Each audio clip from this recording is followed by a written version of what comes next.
Halo semuanya, kali ini kita akan membahas mengenai beberapa soal terkait dengan bilangan bulat dan juga konsep himpunan. Kita mulai dari nomor 1. Suhu mula-mula yaitu 8 derajat Celcius, kemudian turun 15 derajat Celcius. Suhu akhirnya berapa? Jadi pertama, kita bisa buat dulu garis bilangan. Ya, kita buat garis bilangan. 8 derajat Celcius itu kan berada di kanan ya. Kalau negatif dia berada di kiri dari 0 di sini. 8 derajat Celcius. Nah, kemudian turun 15 derajat Celcius.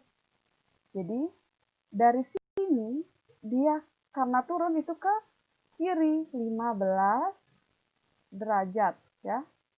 Turun 15 derajat. Berapa suhu akhirnya? Caranya adalah gampang banget, yaitu 8 langsung kita kurangkan 15. Berapa suhu akhirnya? 8 dikurangkan 15 yaitu negatif 7 derajat Celcius. Nah, nanti jika nanti anak-anak menuliskan di sini ya 1 sampai dengan 7, di sini juga dari negatif 1 sampai dengan negatif 7, kalian hitung aja dari sini. 8 ke kiri sebanyak 15 langkah. Itu akan kalian mendapatkan negatif 7 dari sana ya. Oke, itu kenapa jawabannya D. Kita lanjut untuk nomor 2. Suhu udara di dalam rumah adalah 12 derajat Celcius. Sehingga suhu udara di luarnya 18, sedangkan suhu udara di luar rumahnya itu adalah 18 derajat Celcius, lebih rendah dari suhu udara di dalam rumah. Suhu udara di luar rumah berapa? Sama seperti tadi, langsung saja kita masukkan. Oke, suhu di dalam rumah ada 12 derajat Celcius. Sedangkan suhu di luar rumahnya ada 18 derajat Celcius. Berapa suhu di luar rumah? Jadi kita karena ini lebih rendah, itu kan artinya selisih. Jadi dikurangkan 12 dikurangkan 18, berapa? Negatif 6 derajat Celcius. Itu makanya jawabannya adalah B. Oke, kita lanjut nomor 3.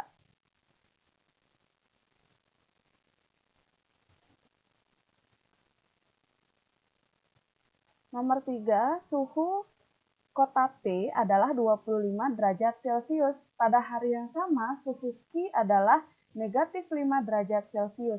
Selisih antara suhu kota T dan Q adalah berapa? Selisih langsung saja 25 dikurang negatif 5. Ingat sifat bilangan bulat kemarin operasinya. Negatif ketemu negatif itu jadi positif. 25 ditambah 5 hasilnya adalah 30 derajat Celcius. Nomor 4, jika A adalah negatif 3, B-nya sama dengan 7, C-nya sama dengan 2, maka nilai dari A dikali B negatif C dikali A tambah C itu berapa? Oke, langsung substitusi nilai A ke A, B ke B, C ke C. Kita mulai dari A dikali B kurang C, dikali lagi dengan A ditambah C. A-nya adalah negatif 3, B-nya itu adalah 7 dikurang 2, dikali A-nya adalah negatif 3 ditambah C-nya 2. Oke, masih ingat dengan sifat dari operasi bilangan bulat? Apa yang dulu kita yang harus kita selesaikan? Kita mulai dari yang di dalam kurung. Bilangan di dalam kurung dulu kita selesaikan. Jadi di sini tetap negatif 3 dikali 7 dikurang 2 adalah 5 dikali negatif 3 ditambah 2 itu negatif 1. Karena sudah kali kita mulai dari kiri. Negatif 3 dikali 5 negatif 15. Dikali negatif 1 itu hasilnya 15. Makanya jawabannya adalah C. Gitu. Oke. Sekarang kita lanjut ke soal nomor 5.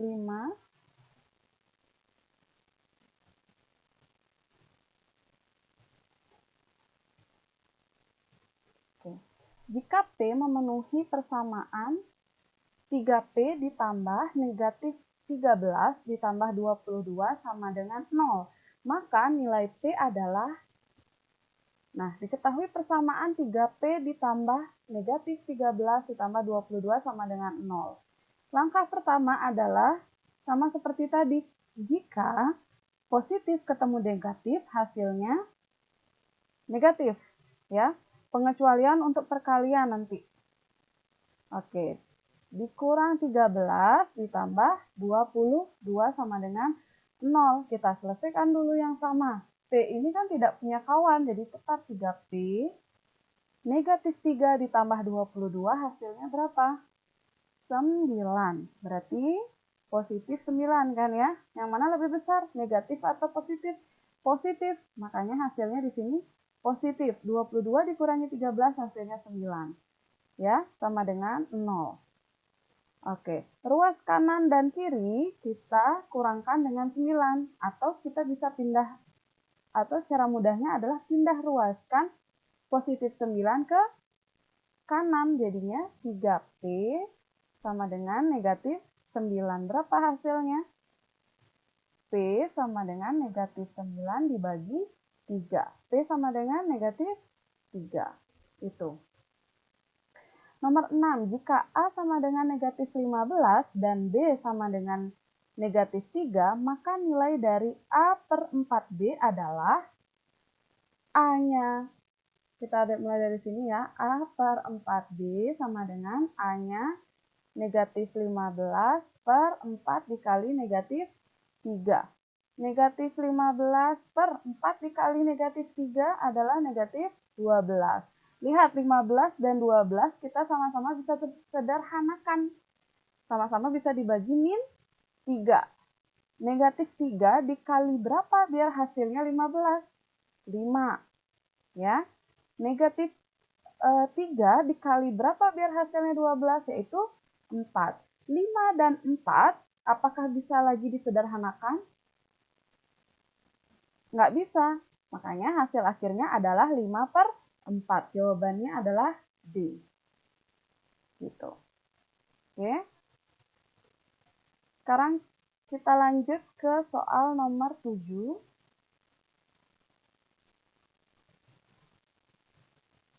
Nomor 7. Urutkanlah bilangan-bilangan berikut. Dari yang terkecil, ingat, negatif semakin ke kiri itu semakin kecil kan? Jadi kita mulai dari negatif yang paling besar dulu. Bilangan negatif yang paling besar. Itulah nilainya yang paling kecil. Kalau misalkan Ibu tulis di sini garis bilangannya ini kan 0. Semakin dia ke kiri, negatif 24 ini yang paling besar ya, negatif 24 itu yang paling besar. Kalau misalkan diisi tanda negatif itu artinya yang paling kecil. Gitu. Berbeda kalau dia di kanan. Semakin dia besar, ya nilainya semakin besar karena positif. Gitu. Berarti habis 24, negatif 24, selanjutnya negatif yang paling dekat dengan negatif 24, negatif 18, habis itu, ini Ibu hapus aja, garis bilangannya langsung ditulis aja, negatif 24, setelah itu negatif 18, lebih dekat lagi negatif 12, negatif 9, 0, selanjutnya 6. Ingat hati-hati ini ada 2 yang sama, 0 dan 6, 6 dan 0, jangan sampai kebalik ya. Ini, jadi jawabannya adalah D.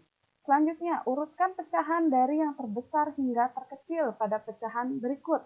0,45, 0,85, 7/8, dan 78%.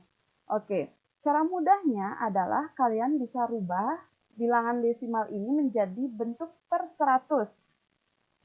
Kalau 0,45 hasilnya 45 per 100, ya kan? 0,85 jadi 85 per 100. 78% artinya 78 per 100. Nah, bagaimana dengan 7 per 8? 7 per 8 kita jadikan 100. 8 dikali berapa ya? Biar hasilnya 100 kira-kira. Apakah 17,5 kira-kira ya?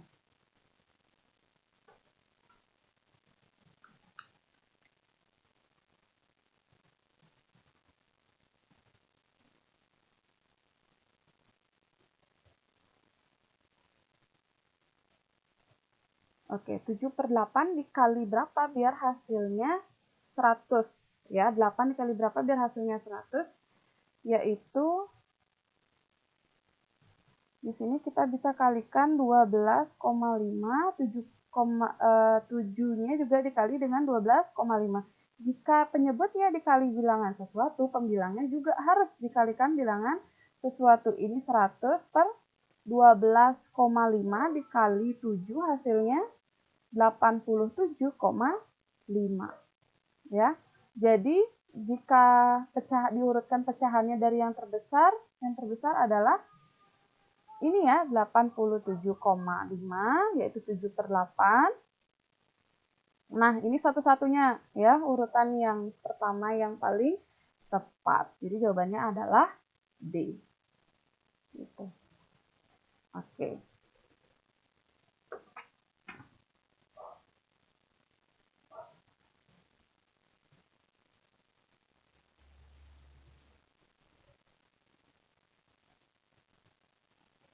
Lanjut nomor 8. Ini sama seperti tadi, tinggal disubstitusi aja jawabannya B. Kalau nomor 9 itu,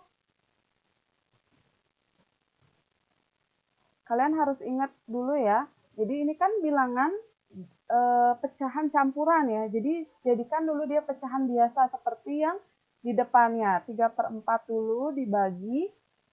6 dikali 2 adalah 12. 12 ditambah 5, 17. Dibagi 17 per 6. Masih ingat jika dia dibagi, untuk bisa menyelesaikannya kita bisa balik dia dan dikali. Ya kan? Ini kita coret, kita sama-sama bagi 2, ini hasilnya 2, bagi 2 ini 3. Berarti 9 per 34. Jawabannya D. Gitu ya.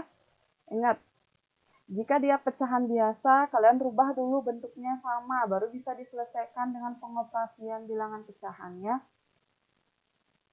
Lanjut nomor 10. Hasil perhitungan ini, ingat, hasil perhitungan selesaikan dulu dalam kurung. Nah, ini kan dalam kurungnya hanya satu angka, jadi kalian bisa selesaikan dari perkalian atau pembagian. Perkalian dan pembagian itu dalam satu tingkat. Jadi kalian bisa, kalau misalkan ini kan ada dua ya, ada kali, ada bagi, yang mana bisa dipilih? Ya kita mulai dari kiri, yaitu dibagi dulu, baru dikali. Gitu. Kalau misalkan yang paling kiri itu adalah dikali, ya dikali dulu, baru dibagi. Ya. Jadi disesuaikan dengan soalnya. Jadi 9 dibagi min 3 atau negatif 3 itu hasilnya negatif 3. Ya, negatif 3.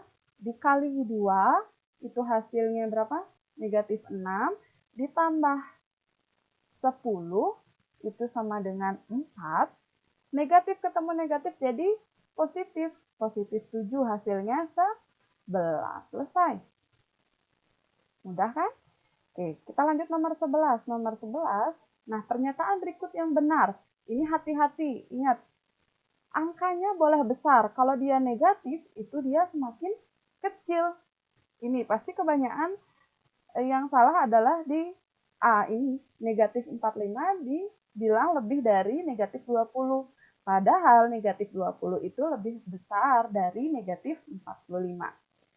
Nah, dari abjad A, B, C, D yang paling tepat adalah D. Ya, semakin kecil nilai negatifnya, maka dia semakin besar nilainya. Gitu. Ya, ingat. Kalau misalkan lupa, buat aja garis bilangan. Oke, negatif 5 itu kan adanya di sini ya, negatif 5. Negatif 15. Oke, negatif 30 itu semakin ke kiri di sini.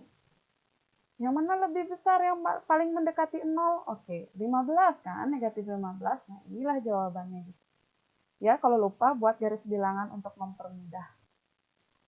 Lanjut kita ke nomor 12. Nomor 12 itu sama ya, seperti sebelumnya. Jadi bisa dirubah dulu ke bentuk pecahan biasa, baru disamakan penyebutnya. Ini jadinya 5 kali 1 itu 5, tambah 4 itu 9, 9 per 5 dikurangi 1 per 4, dikurang 3 per 8. Ini udah pecahan biasa? Sudah. Sekarang kita perlu mencari KPK-nya ya, kelipatannya yang sama nih. Kira-kira berapa? Oke, yang paling mendekati adalah 40. 5 kali berapa biar jadi 40? 8. 4 kali berapa biar jadi 40? 10. 8 kali berapa biar jadi 40 kali 5? Jika penyebutnya dikali dengan bilangan sesuatu, maka pembilangnya juga harus dikalikan dengan bilangan itu. Berarti pembilangnya adalah 9 dikali 8, satunya dikali 10, 3-nya dikali 5. Ini 72 dikurang 10 dikurang 15 per 40. Hasilnya akan mendapatkan 47 per 40. Gitu. Nah, selisih dari 1 per 2 dan 1 per 3. Ini sama ya. Jadi disamakan dulu penyebutnya. Nah, cari KPK-nya berapa? 6 ya kan? 1 dikali 2 kan dikali 3 biar 6. Berarti di atasnya dikali 2. Ini jadi 2. Dikurangkan, dikali 3 ya. 3. Di atasnya dikali, ini baru dikurangi 2. Hasilnya 1 per 6. Selesai. Gitu. Oke, kita lanjut untuk ke nomor 14. Untuk nomor 14, Pak Beni membagikan 24 buah apel dan 36 buah jeruk kepada beberapa tetangganya. Setiap tetangga mendapatkan jenis buah yang sama banyak. Banyak tetangga yang mendapatkan bagian adalah, jika kalian punya buah, terus kalian bagikan ke tetangga kalian, tentunya kalian pengen supaya tetangga kalian itu mendapatkan semakin banyak tetangga yang mendapatkan bagian gitu kan ya. Jadi kalian punya buah hanya 24 apel dan 36 jeruk, tapi kalian pengen supaya semua tetangganya itu bisa dapat gitu, dapat bagian dari buah yang kalian punya. Caranya adalah gimana? Bisa digunakan KPK ya. Bisa dipakai rumus KPK. KPK itu apa? Kelipatan.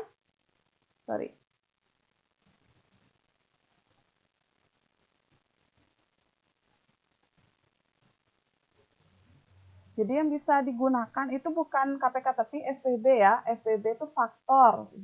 FPB. Faktor persekutuan terbesar. Jadi faktor persekutuan dari 24 dan 36 itu berapa? Sama-sama bisa dibagi 2. Cari dulu bilangan primanya. Di sini adalah 12, di sini 18.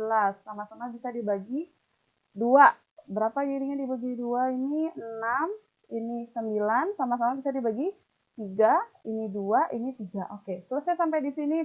Berarti FPB-nya adalah 2 dikali 2 kali 3. 12. Itu jawabannya B. Selanjutnya, nomor 15. Hasil perhitungan dari 2 pangkat 3 ditambah 2 pangkat 4 dibagi 2 pangkat 2. Oke, ini hasilnya. Gunakan sifat operasi perpangkatan. 2 pangkat 3 ditambah 2 pangkat 4 dibagi 2 pangkat 2. Selesaikan dulu yang dibagi ya. 2 pangkat 3 ditambah, jika dibagi pangkatnya dikurang. Ya. 2 pangkat 3 ditambah 2 pangkat 2, hasilnya 2 pangkat 3 8, 2 pangkat 2 itu 4, hasilnya 12. Selesai. Lanjut di sini FPB 18 dan 24. Ingat FPB itu adalah faktor persekutuan terbesar. Jadi cari faktor dari 18 itu apa aja faktornya? Bagi 2 hasilnya 9, bagi 3 hasilnya 3. Gitu ya, selesai. 24, 24 bagi 2 itu 12, 12 bagi 2 6. 6 bagi 3 itu 2. Selesai sampai sini. Jadinya faktornya apa aja? Ya, 2 yang sama di sini. Ini kan sama-sama ini ya, 3 dan ini. Oke, 2 dikali 3 hasilnya 6. Selesai. Gitu. Oke, kita lanjut ke nomor 17. KPK ini sama kayak tadi ya, jadi cari kelipatan. 36 kelipatannya 72. 72 kelipatannya 100, berapa lagi ya? 72 tambah 36, 108. 108 tambah 36 itu 144. Seterusnya 48 juga. Gitu. Nanti kalian akan menemukan satu bilangan terkecil yang sama antara kelipatannya antara 36 dan 48 itu 144. Gitu. Nanti kalian bisa cari di sini 36. Jadi 72, 108, 144. Begitu juga 48. 48 ditambah 48 hasilnya 96 ditambah 48 lagi itu hasilnya 144. Ini yang paling mendekati ya. Yang paling kecil gitu. Jadi inilah jawabannya. C. Dari kumpulan-kumpulan berikut, ini yang merupakan himpunan. Ingat, himpunan itu harus terdefinisi. Nah, siswa pendek terdefinisi nggak? Nggak, ya kan? Karena kita nggak tahu seberapa jauh orang disebut pendek gitu. Bisa jadi kalau misalkan dia berada di luar negeri gitu, tingginya di sana rata-rata 186. Kita gitu yang dari Indonesia ke luar negeri ya dibilang paling pendek gitu. Tapi coba kita ke Indonesia, mungkin aja kita sama aja kayak yang lainnya bukan termasuk pendek gitu. Jadi tidak ada definisi pasti terkait dengan siswa pendek gitu. Jadi nggak bisa disebut himpunan. Kumpulan bilangan kecil. Bilangan kecil itu bilangan yang seperti apa gitu kan ya. Jadi tidak ada definisi yang tetap terkait bilangan kecil. Begitu juga untuk yang D, wanita berbadan kurus. Orang kurus itu harus berat badannya berapa, itu nggak ada kepastian di sana gitu ya. Nggak ada definisi yang bisa menjelaskan wanita berbadan kurus itu wanita yang punya berat badan berapa, itu nggak ada. Nah, yang paling tepat adalah kumpulan bilangan cacah antara 2 dan 10. Sudah pasti bilangan cacah ya 3, 4, 5, 6, 7, 8, sampai 9. Gitu. Ya. Kita lanjut ke soal berikutnya. Ya, ini ingat yang ditanya adalah bukan himpunan. Yang bukan himpunan yang mana? Hewan berkaki 2 sudah pasti. Ayam, bebek gitu ya. Dan selanjutnya kalian bisa cari sendiri. Kumpulan orang berkacamata, oke, bisa dilihat ya. Orang pakai kacamata bisa dilihat. Hewan menyusui, ya ada. Baju menarik. Menarik apakah ada definisinya? Nggak ada. Setiap individu punya definisi sendiri gitu ya. Nggak ada definisi umum terkait dengan menarik. Jadi inilah yang bukan termasuk himpunan. Gitu. Oke, kita lanjut nomor 20. Bilangan bulat antara negatif 4 dan 3. Ingat, ini di antara, jadi negatif 4 dan 3 tidak termasuk ke dalamnya. Makanya jawabannya adalah negatif 3, negatif 2, negatif 1, 0, 1, dan 2. Gitu ya. Nomor 21, himpunan-himpunan prima yang lebih dari 10 dan kurang dari 25. Ingat, bilangan prima itu bilangan yang hanya bisa dibagi dengan dirinya sendiri. Gitu. Nah, di sini banyak yang keliru. 21 itu dibilang termasuk bilangan prima, sedangkan 21 itu bisa dibagi berapa? 21 itu bisa dibagi 3, hasilnya 7. Juga bisa dibagi 7 kan? Gitu. Jadi ada bilangan selain 21 yang bisa membagi 21, berarti dia bukan termasuk bilangan prima. Jadi jawabannya adalah B. Selanjutnya, nomor 22. Diketahui N, ya, himpunan N itu 0, 1, 2, 3, 4, 5, 6. Nah, notasi pembentuk yang tepat untuk menyatakan N. Ingat, dari 0, 1, 2, 3, 4, 5, 6 itu termasuk bilangan apa? Jadi kalian harus pahami dulu bilangan cacah itu apa, bilangan asli itu apa, bilangan prima itu apa, bilangan positif itu apa. Bilangan bulat positif itu bilangan, iya, bilangan. Kalau dibilang bilangan bulat, itu seluruh bilangan ya. Jadi dari negatif sampai positif. Tapi kalau bilangan bulat positif, itu mulai dari angka 1 dan seterusnya. 1, 2, 3, 4 dan seterusnya. Gitu. Tapi ini kalau bilangan prima hanya bisa dibagi dengan dirinya sendiri, gitu kan ya. Terus ada disebut bilangan asli. Kalau bilangan asli itu dimulai dari 1, 2, 3 dan seterusnya. Jika bilangan cacah dimulai dari angka 0. Jadi jawabannya adalah A. Gitu. Oke, kita lanjut nomor 23. Ini jawabannya adalah B.